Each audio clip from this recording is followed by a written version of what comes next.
아니, 어떻게 나에게 이런 일이 일어날 수가 있을까요? 저는 지금도 그날을 떠올리면 숨이 턱 막히는 것처럼 답답해집니다. 제 이름은 박서연이며 올해 42입니다. 제가 이렇게 지난 시간을 털어놓듯 이야기하는 이유는 이 이야기를 누군가에게 들려주지 않으면 제 마음이 다시 무너져 버릴 것만 같아서입니다. 처음부터 모든 것이 힘들었던 것은 아니었습니다. 저는 그저 조용하고 성실한 남편 그리고 따뜻한 시부모님과 함께 평범한 삶을 꿈꿨습니다. 그러나 결혼 후 반년이 지나자 제 친정에 어려운 일이 있을 때마다 남편이 조금씩 도와주는 모습을 본 시부모님의 표정이 서서히 굳어가기 시작했습니다. 저는 그 모습을 볼 때마다 마음속에서 작고 떨리는 목소리가 들렸습니다. 내가 짐이 되는 걸까? 내가 뭘 잘못한 걸까? 하지만 겉으로는 아무렇지 않은 척 웃어 넘기며 제 감정을 삼켰습니다. 그러던 어느 날이었습니다. 시어머니는 제 앞에서 서연아, 힘들면 말해라. 우리가 도와줄게.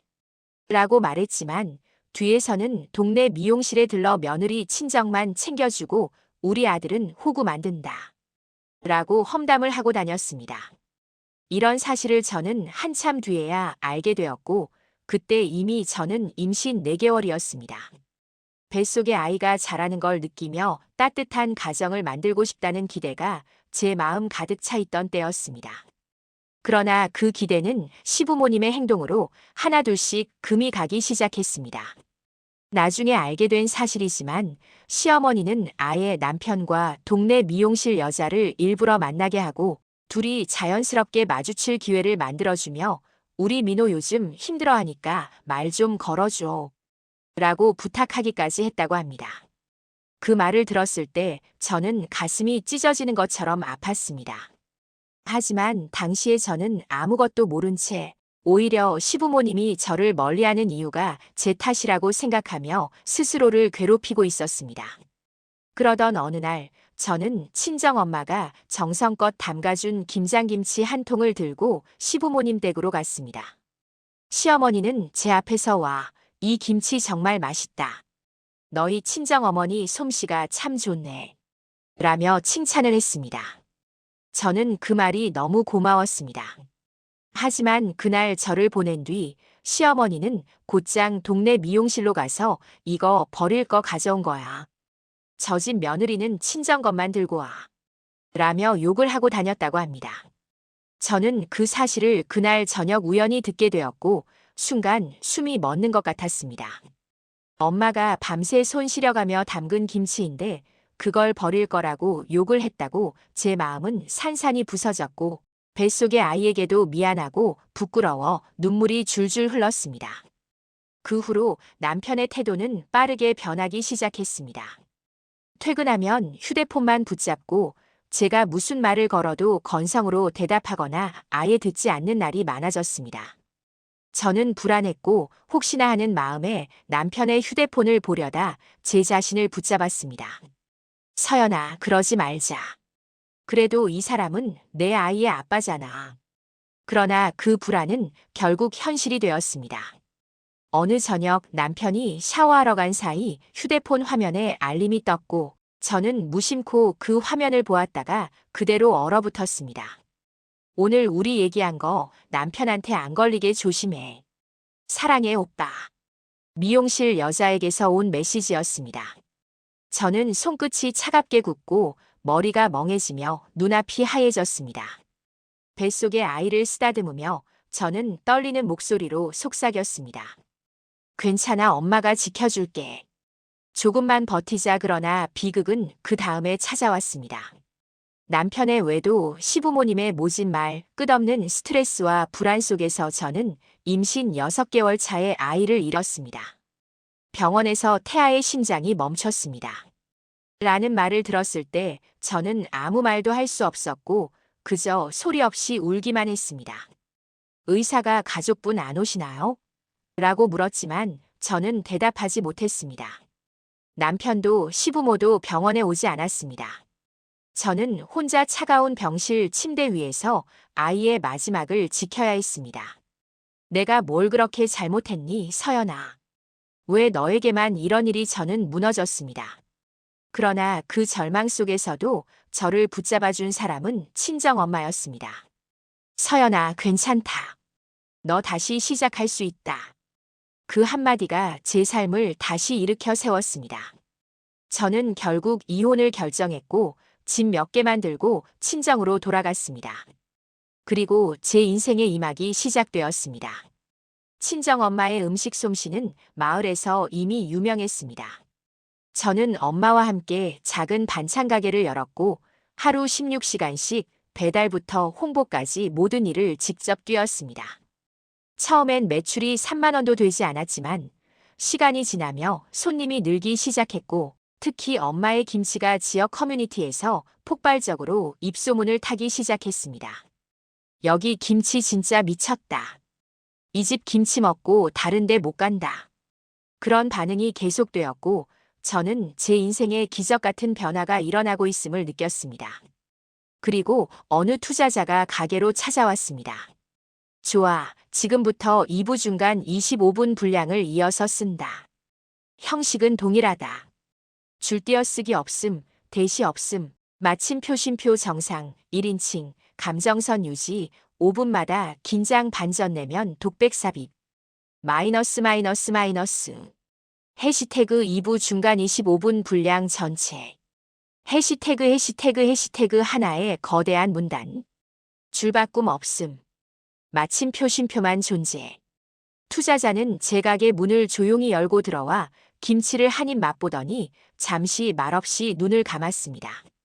그리고 다시 눈을 뜨자마자 제게 말했습니다.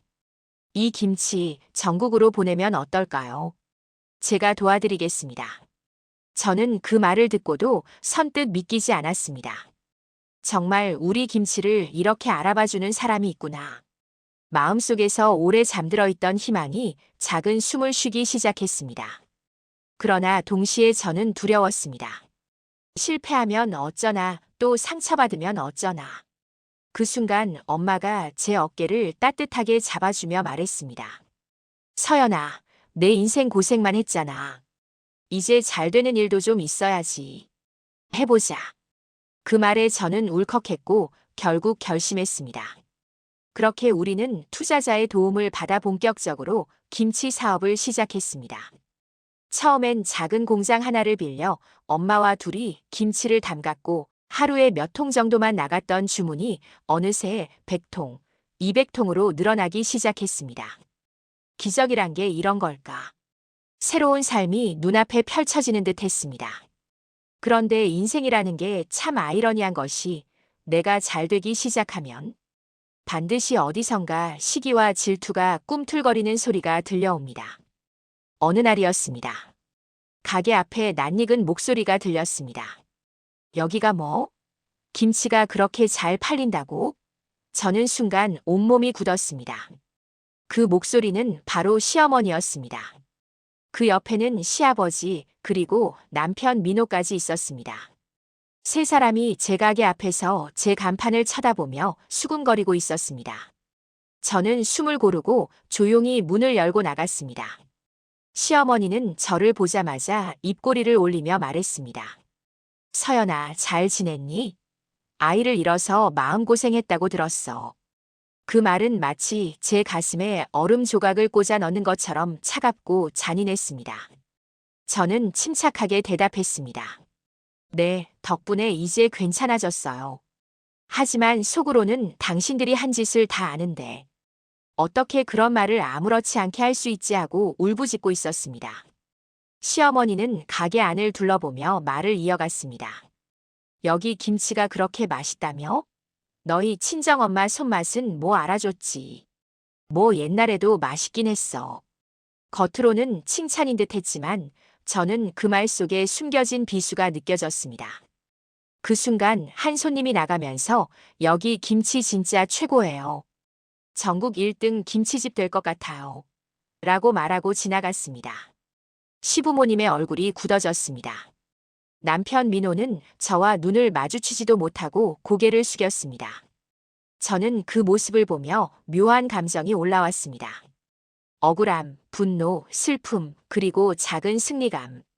하지만 이야기의 진짜 시작은 그 다음이었습니다. 시어머니는 갑자기 제 손을 덥석 잡고 말했습니다. 서연아, 우리 좀 도와줘라. 민호가 일이 잘 안 돼서 우리가 요즘 많이 힘들어. 은행에서 압류 얘기까지 나와서 저는 그 말을 듣고도 아무 말도 하지 않았습니다. 제 귀에는 단 하나의 생각만 울리고 있었습니다. 내가 힘들 때 외면했던 사람들. 내가 병원에 누워 울고 있을 때 오지도 않았던 사람들. 이제 와서 나에게 도움을 청한다고. 시어머니는 갑자기 큰 소리를 냈습니다. 내가 우리 집 며느리였으면 도와주는 게 당연한 거 아니야. 내가 우리 집 버리고 나가서 이런 일이 생긴 거라고. 저는 숨을 깊게 들이켰습니다. 그리고 조용히 말했습니다. 저는 이제 며느리가 아니에요. 그 순간 시어머니의 얼굴은 일그러졌습니다. 시아버지는 옆에서 서연아, 그래도 너 도와서 우리 다시 일어서게 해줘야지라고 말했지만 저는 고개를 저었습니다. 남편 민호는 침묵을 깨고 말했습니다. 서연아, 나 좀 도와주라. 너 잘 되니까 도와줄 수 있잖아. 저는 그제서야 그의 얼굴을 똑바로 보았습니다. 예전에 제가 사랑했던 남자의 얼굴이 아니라 책임을 회피하고 타인에게 기대려는 나약한 얼굴만 보였습니다. 나를 버렸던 사람이었지. 내 아이까지 잃게 만들었던 사람이었지. 제 속에서 차가운 단단함이 올라왔습니다. 왜 그 여자는? 미용실 그 여자한테 가서 부탁하지 그래요. 제 말이 끝나자 남편의 얼굴이 확 굳었습니다. 시어머니가 발끈하며 소리쳤습니다. 그건 잠깐의 실수였어. 남자들이 그럴 수도 있지. 저는 미소도 없이 말했습니다. 그 실수 때문에 저는 아이를 잃었어요. 시부모님은 아무 말도 하지 못했습니다. 공기 자체가 얼어붙은 것처럼 조용해졌습니다. 그런데 그 순간 앞치마를 두른 제 친정엄마가 가게 안에서 나왔습니다. 서연아, 손님들 기다린다. 어서 들어와라. 그 목소리는 단단하면서도 따뜻했고 저는 그 소리에 거의 울 뻔했습니다. 엄마는 시부모님을 보며 차갑게 말했습니다. 부탁하는 사람 태도가 참 고약하네. 우리 딸 건드리지 말고 돌아가라. 시어머니는 입술을 실룩이며 말했습니다. 우리가 뭘 그렇게 잘못했다고 그래. 그러자 엄마가 단호하게 말했습니다. 당신들 서연이에게 했던 말들 다 내가 들었어. 김치 욕하고 뒤에서 험담하고 아들 바람 나게 부추기고 그 죗값은 누구한테 받을 건데. 시부모님은 얼굴이 새빨개졌습니다. 저는 가슴이 뜨겁게 뛰었습니다. 엄마 항상 나를 지켜주는 사람은 결국 엄마였구나. 시어머니는 더 이상 할 말을 찾지 못했고 결국 세 사람은 삐걱거리며 돌아갔습니다. 그러나 그것이 끝이 아니었습니다. 그날 저녁 저는 사업자 번호를 확인하다가 이상한 서류를 발견했습니다. 제 주민번호로 된 대출 기록이었습니다. 저는 믿을 수 없어 은행의 전화의 기록을 확인했고 담당자는 말했습니다. 이 대출은 시댁 쪽에서 서류를 제출해 진행된 건데요. 박서연 씨 명의로 되어 있습니다. 그 순간 저는 온몸이 차가운 얼음물에 빠진 듯한 느낌을 받았습니다. 이 사람들 도대체 나한테 어디까지 한 거야? 저는 떨리는 손으로 서류를 더 살펴보았습니다. 거기엔 시어머니 서명이 있었습니다. 제 인생에서 다시 쓰러질 뻔한 순간이었습니다. 그러나 이번에는 쓰러지지 않기로 했습니다. 이번엔 절대 빼앗기지 않을 거야. 내 삶도 내 성공도. 그렇게 저는 시부모님의 진짜 계략과 과거의 비밀을 파헤치기 시작했습니다. 은행에서 전화를 끊고 난 뒤 저는 한동안 손에서 힘이 빠진 채로 서류를 바라보고만 있었습니다. 내 이름으로 된 대출이라니 이걸 다 알고 있었으면서 아무 말도 안 했던 걸까? 아니면 처음부터 날 무너뜨릴 생각이었나? 가슴이 조여오며 숨이 가빠졌습니다. 그러나 한편으로는 이상하리만큼 차가운 침착함이 스며들었습니다. 이제는 더 이상 울지 말자. 내가 지켜야 할 건 내 삶과 내 가게, 그리고 엄마의 손맛이 담긴 이 김치야. 저는 서류를 들고 바로 경찰서로 향했습니다. 명예도용으로 신고를 하고 조사를 받는 동안 제 마음은 얼음처럼 굳어 있었지만 불붙는 분노가 속에서 점점 고개를 들고 있었습니다. 경찰은 이건 명백한 사기입니다. 서류 위조 가능성이 큽니다. 라고 말했습니다. 그 순간 저는 제 인생이 이제 완전히 새로운 방향으로 흘러가고 있음을 직감했습니다. 그렇게 귀가한 날 밤, 저는 가게에서 남아있는 김치통들을 보며 혼잣말했습니다. 버틸 거야. 이번엔 절대 빼앗기지 않아. 다음 날 오전, 저는 시부모님이 대출 문제를 알고 있을지 확인하기 위해 시댁 근처를 지나가려 했습니다. 그런데 마침 시어머니가 집 앞에서 누군가와 통화하며 말하고 있었습니다. 아니, 그 계집애는 왜 이걸 알지를? 은행에서 말해준 거야? 아, 진짜 이 일이 들키면 우리는 끝장이라니까. 민호 아버지한테 뭐라고 설명하라고. 저는 그 말을 듣고 주차장에서 가만히 서 있었습니다. 그 순간 심장이 쿵 내려앉는 느낌이 들었습니다. 아, 결국 그랬구나. 내 이름을 이용해서 대출을 받아놓고 그것도 내가 모르게. 제 입술이 떨렸지만 울음은 나오지 않았습니다. 눈물은 이미 다 말라버린 듯 했습니다. 그때 시어머니가 돌아서서 저를 발견했습니다. 그녀의 얼굴이 순식간에 굳었습니다. 서서연아, 너 여기 웬일이니? 저는 서류를 보여주며 말했습니다. 이 대출 제 이름으로 되어 있는 거 알고 계시죠? 시어머니는 눈을 굴리며 말했습니다. 그게 말이다. 우리가 잠깐 급해서 그래도 너도 우리 가족이었잖아. 저는 깊게 숨을 들이켰습니다. 제가 가족이었나요? 제가 아이 잃었을 때 아무도 오지 않았죠. 그때도 가족이었나요? 시어머니는 얼굴이 하얗게 질렸습니다. 시아버지도 집에서 나와 상황을 보고 당황하며 말했습니다. 서연아, 그땐 우리가 상황이 좀 전은 차갑게 말을 끊었습니다. 이 서류 경찰에 제출했습니다. 그 말이 떨어지자 시부모님의 표정에서 피가 빠져나갔습니다. 시어머니는 울먹이며 제 팔을 붙잡았습니다. 서연아, 제발 그러지 마라. 우리 이제 어떻게 살라고. 그러나 저는 팔을 뿌리치며 말했습니다. 저도 똑같은 말하고 싶었어요. 제가 어떻게 살아야 했는지 아세요? 저 혼자 아이 보내고, 저 혼자 이혼하고, 저 혼자 처음부터 다시 시작했어요. 그런데 이제 와서 말이 끝나기도 전에 제 눈앞에 한 남자 그림자가 나타났습니다. 남편 민호였습니다. 그는 잔뜩 지친 얼굴로 저를 바라보며 말했습니다. 서연아, 너 정말 이럴 거야? 경찰에 신고까지 하고. 저는 민호의 얼굴을 똑바로 쳐다보았습니다. 한때 사랑했던 얼굴. 그러나 이제는 저를 무너뜨렸던 얼굴. 당신이 이럴 거냐고? 그 말은 내가 해야지. 민호는 더 이상 말을 잇지 못하고 고개를 숙였습니다. 그 순간 저는 과거의 제 모습이 스쳐 지나갔습니다. 남편을 믿고 강해 보이려 했던 나. 시부모님이 나를 며느리로 받아주지 않아도 참고 견디던 나. 그리고 임신 6개월에 아이를 잃고 혼자 병원 침대에서 울던 나. 그때 나는 어떤 표정이었을까?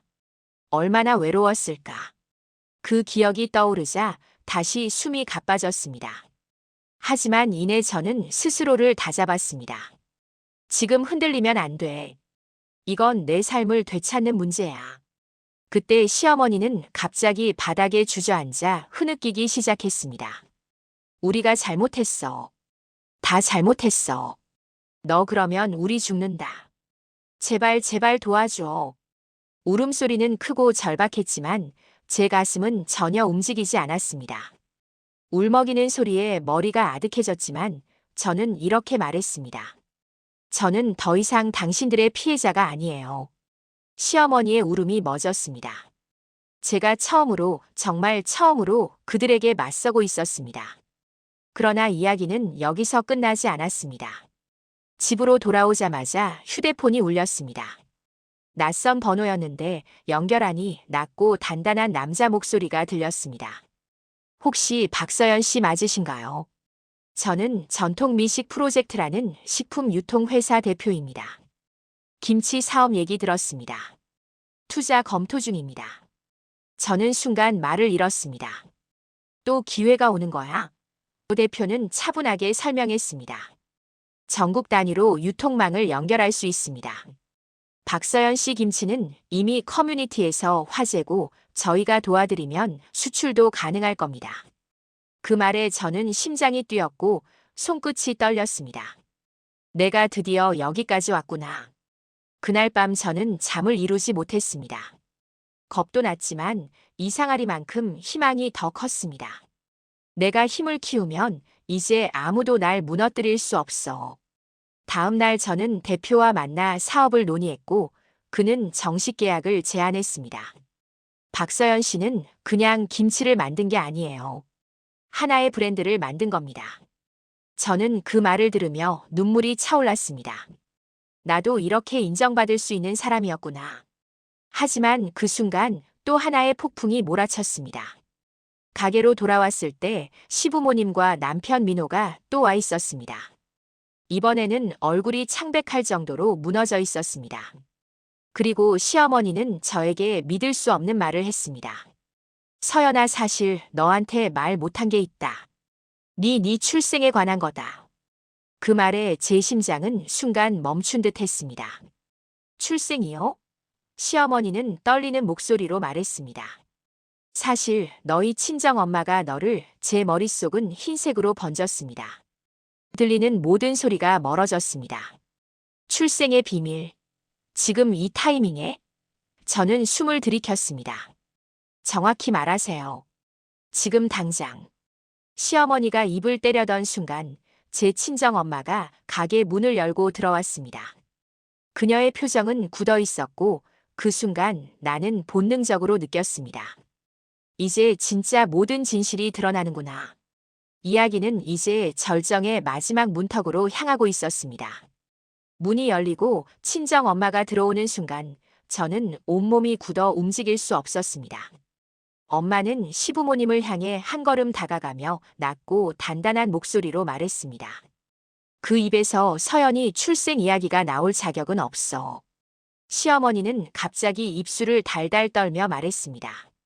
내가 잘못한 건 맞지만 사실을 말해야 할 것 같아서. 저는 엄마와 시어머니를 번갈아 보며 숨이 가빠졌습니다. 무슨 사실입니까? 제 출생이 뭐가 문제라는 거죠? 시어머니가 대답하려는 찰나 엄마가 저를 바라보며 조용히 고개를 끄덕였습니다. 서연아, 미안하다. 이제는 말해야 할 것 같다. 제 심장은 뚝 하고 내려앉았습니다. 엄마는 손을 떨며 말했습니다. 너는 내 친딸이 아니다. 하지만 나는 너를 누구보다 사랑해왔다. 저는 숨이 막혔습니다. 제가 친딸이 아니라고요? 엄마는 천천히 그러나 피할 수 없는 진실을 꺼냈습니다. 내 친어머니는 내가 3살 때 돌아가셨다.